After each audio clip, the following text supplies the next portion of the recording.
देवउठानी एकादशी व्रत कब है? 1 या 2 नवंबर। जाने सही तारीख, महत्व और पूजा विधि। वीडियो शुरू करने के पहले अगर आप हमारे चैनल पर नए हैं तो चैनल को सब्सक्राइब करें और वीडियो को लाइक करें। देवउठानी एकादशी व्रत, जिसे प्रबोधिनी एकादशी भी कहते हैं, इस दिन भगवान विष्णु 4 माह की योग निद्रा से जागते हैं, जिससे मांगलिक कार्यों का शुभारंभ होता है। व्रत और पूजा से मनोकामनाएं पूर्ण होती हैं और सुख समृद्धि आती है। तो ऐसे में जानिए देवउठानी एकादशी व्रत कब है? 1 या 2 नवंबर। देवउठानी एकादशी का हिंदू धर्म में विशेष महत्व बताया गया है, क्योंकि इस दिन भगवान विष्णु 4 माह के बाद योग निद्रा से जागृत होते हैं। इसलिए ही इसे देवउठानी व्रत कहा जाता है। बता दें कि आषाढ़ माह के शुक्ल पक्ष की एकादशी तिथि से भगवान विष्णु योग निद्रा में चले जाते हैं। वही कार्तिक माह के शुक्ल पक्ष की एकादशी तिथि को योग निद्रा से जागृत होते हैं।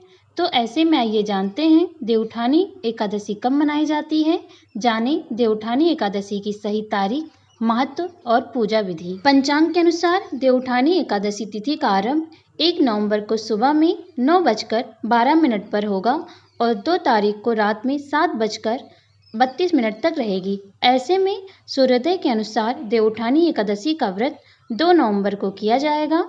शास्त्रों के अनुसार जब भी एकादशी तिथि सूर्योदय के समय होती है तो उस दिन ही एकादशी का व्रत किया जाता है। 4 माह की लंबी निद्रा के बाद जब भगवान विष्णु जागते हैं तो उसी के बाद से ही मांगलिक कार्य शुरू होते हैं।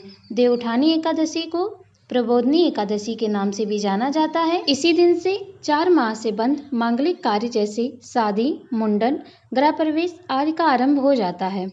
ऐसा कहा जाता है कि जो व्यक्ति सच्चे मन से इस दिन व्रत करता है या पूजा पाठ करता है, उसकी सारी मनोकामनाएं पूर्ण हो जाती हैं। साथ ही व्यक्ति के जीवन में सुख समृद्धि बनी रहती है।